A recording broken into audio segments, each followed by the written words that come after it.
जी मैं एक मरतबा फिर आपके सामने हाजिर हूँ फ्रीडम एपिसोड के साथ। दो तीन मौजू जो इस वक्त पाकिस्तान की सियासत में ज़ेर बहस हैं, उनमें तो एक आध लोकल इशू है, यानी जो कराची बेस्ड इशू है उस पर हम बात करेंगे। मुर्तज़ा अवाब ने इस्तीफ़ा दिया, फिर यू टर्न लिया।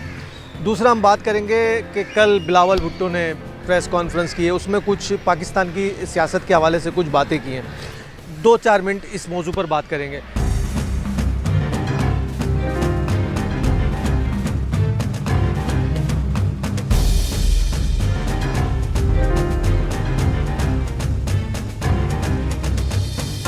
सबसे पहले तो हम बात करते हैं एडमिनिस्ट्रेटर कराची ने पिछले दिनों इस्तीफ़ा दिया था।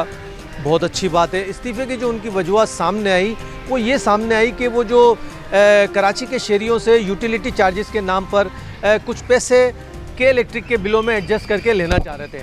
तो इस हवाले से उन्होंने अदालत में केस भी चल रहा था, जिस पर अदालत ने उन्हें वो जो पैसे हैं यूटिलिटी के वो लेने से मना कर दिया। अब बात ये है मुर्तज़ा अवाब साहब, कराची वाले 50 क्या 100 क्या 200 क्या 300 भी आपको देने के लिए तैयार हैं, और बल्कि दे रहे हैं। सिंध का जो रेवेन्यू है उसका 95%, बल्कि कई जगह तो कहा जा रहा है 98% जो है कराची ही जनरेट करके दे रहा है। तो सर आप ये कह सकते हैं कि इस वक्त जो कराची की हालत है वो ऐसी है कि 98% शेयर देने वाला शहर किस कदर जो है अब तक सूरत हाल का सामना है। ना यहाँ पे ट्रांसपोर्ट है, ना यहाँ पे पीने का साफ़ पानी है, और कई इलाकों में तो पीने के पानी की लाइनें तक अभी जो है वाटर बोर्ड नहीं बिछा सका। तो बजाय उन मसाइल पर तवज्जो देने के लिए आप कराची के शहरियों से मज़ीद ऐंठने के चक्कर में कब तक कराची के शहरी आखिर कब तक पैसे दें? तय हो जाए ना एक दिन कि भाई ये कराची के पैसे देंगे तो कल से जो है कराची में ये मसाइल ना होंगे। अभी बारिश पिछले दिनों आई है, कराची के लोग डूब गए। वाटर बोर्ड क्या कर रहा है? कोई ऐसी जगह नहीं थी कराची में जहां ये कहा गया हो कि जी वाटर बोर्ड की जो है एफिशिएंसी की वजह से यहाँ बारिश का पानी खड़ा नहीं हुआ। सर पूरे कराची डूब जाता है, हर बारिश में यही होता है। और आप जो है वो आपको 50 रुपये नहीं मिले के इलेक्ट्रिक के उसमें, तो आप जो है एक से वो तने से इस्तीफ़ा दे देते हैं, और फिर कहीं से हुक्म आ जाता है आप इस्तीफ़ा भी वापस ले लेते हैं। तो आप चाहते क्या हैं? कराची के शहरी से कितना पैसा लेना चाहते हैं? ऑलरेडी कराची के शहरी पैसे दे रहे हैं, लेकिन उनको उसका रिटर्न नहीं मिल रहा। तो आपसे गुजारिश है कि बजाय कि कराची के शहरियों पे मज़ीद बोझ डालने से जो आपके पास वसाइल हैं उनको इस्तेमाल करें, वरना आप में और वसीम अख्तर में क्या फ़र्क रह जाएगा? वसीम अख्तर साहब भी यही कहते थे कि मेरे पास वसाइल नहीं है, मेरे पास पैसे नहीं है। इनके पास क्यों इजारादारी है इस पूरे सूबे की? 12 साल में किया क्या है इन्होंने? इस शहर को तबाह करने आ गए हैं, अब डिवाइड कर रहे हैं। कोई सवाल तो करें इनसे। मेरे एक खत का जवाब नहीं दिया। यहां आपने सिस्टम का क्या हल कर दिया है? ये वडेरा जहन के लोग बल्दियाती निजाम नहीं चाहते। तो आपसे रिक्वेस्ट है एक कराची का शहरी होने के नाते कि बराए मेहरबानी मज़ीद टैक्सेस लगाने से गुरेज करें। जो आपके पास वसाइल हैं उन्हीं को बढ़ाएं, जो बड़े लोग हैं उन पे टैक्सेस लगाएं, ताकि कराची के शहरियों को कुछ रिलीफ मिले। इस वक्त जो ये सैलाब आया है ये 250 जो है डैमों के बराबर इसमें पानी था, तो हम इसको कहाँ सिक्योर करते?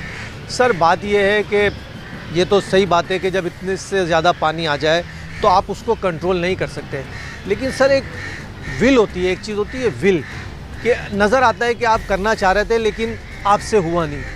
सर आपने कितने डैम बनाए अभी तक? आपका जो सबसे बड़ा शहर है, जो सबसे ज़्यादा आपको रेवेन्यू जनरेट करता है, हम सिंध की बात कर लेते हैं ना, क्योंकि सिंध ही सबसे ज़्यादा सैलाब से जो है मुतासिर हुआ है। आप 3 करोड़ से ज़्यादा लोग जो है दरबदर हो गए। और आपका जो बुनियादी नारा था, जो पीपल्स पार्टी का बुनियादी नारा था, रोटी कपड़ा और मकान, सर 50 साल से ज़्यादा हो गए पीपल्स पार्टी के। मैं आपसे एक सवाल करता हूँ एक कराची का शहरी होने के नाते, कि आप रोटी कपड़ा मकान सिंध के शहरियों को आपने दे दिया है? मतलब अगर हम अंदरूनी सिंध का दौरा करें, कई दफ़ा हमें जाना हुआ, तो उनके जो जिस्म होता है उस पर कपड़े के नाम पे इंतहाई बोसीदा जो है कपड़े होते हैं, उनके चेहरों पर भूख है, उनके चेहरों पर आपको नज़र आती है गुर्बत। तो सर इतने साल 15 साल तो आपको कंटिन्यूस हो गए इधर हुकूमत करते हुए, क्या सिंध से जो है गुर्बत ख़त्म हो गई?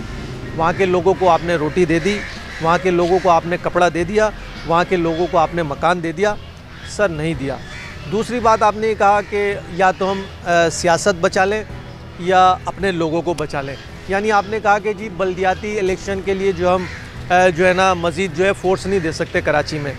सर बात यह है कि सियासत ही वो ज़रिया है लोगों की खिदमत करने का, सियासत एक इबादत है, आप इसको इतना नज़रअंदाज ना करें। रही बात कराची के बल्दियाती इलेक्शन की, सर बात यह है कि जब अमीरों का इलेक्शन होता है, कौमी असम्बली का, सूबाई असम्बली का, जिसमें ज़ाहिर खड़ा ही वो हो सकता है जो ऑलरेडी करोड़पति हो कम अज़ कम, तो सर उसके इलेक्शन के लिए तो आपने आइन में तरमीम की हुई है कि 90 दिन के अंदर अंदर चाहे आंधी आए या तूफ़ान आपने कराना है। और सर जो लोकल बॉडीज़ इलेक्शन है, जहाँ आम आदमी का मसला होता है, किसी को अटेस्ट कराना होता है, किसी को अपनी गली का गटर का ढक्कन लगाना होता है, किसी को अपनी गली बनवाना होती है, वो सर 2020 से पेंडिंग है। 2020 में बल्दियाती इदारों की मुद्दत ख़त्म हो गई थी सर, 2 साल जब होगा। इससे पहले भी जब आपने 2015 में इलेक्शन करा है, वो भी बड़ी अदालतों कहने पे अदालतों ने बड़ा ज़ोर मारा।